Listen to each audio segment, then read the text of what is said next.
আগামী 2 জুন সোমবার foreign service একাডেমিতে জাতীয় ঐকমত্য কমিশনের সাথে অনুষ্ঠিত হবে সর্বদলীয় বৈঠক।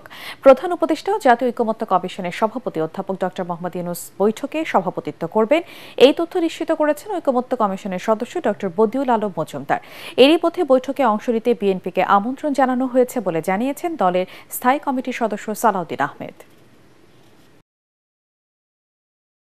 কনসেনসাস কমিশনের পক্ষ থেকে, ঐক্যমত্য কমিশনের পক্ষ থেকে আমরা রাজনৈতিক দলগুলোকে আমন্ত্রণ জানিয়েছি। বিকাল 4টার সময় রাজনৈতিক দলের সাথে আমাদের দ্বিতীয় দফা বৈঠক হবে এবং প্রধান উপদেষ্টা এটা উদ্বোধন করবেন। এটা প্রাথমিকভাবে এই সিদ্ধান্তটা হয়েছে। প্রধান উপদেষ্টা আজকে রাতে ফিরবেন এবং ফেরার পরে কাল সকালে এটা কনফার্ম করা হবে যে প্রাথমিকভাবে যেসব বিষয়ে তারা একমত হয়েছে,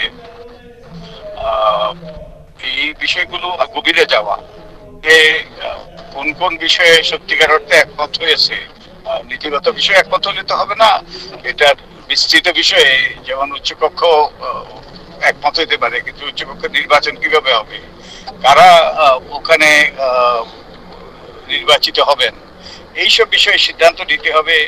নারীর প্রতিনিধিত্বের ব্যাপারে 100 আসন হওয়ার ব্যাপারে তারা নীতিগতভাবে একমত হয়েছে, কিন্তু কি পদ্ধতিতে হবে, এইসব বিষয়গুলো, বিস্তারিত বিষয়গুলো সম্পর্কে আলাপ আলোচনা করে ঐক্যমত্যে পৌঁছার চেষ্টা করা হবে, যার ভিত্তিতে একটা জাতীয় সনদ প্রণীত হইতে পারে।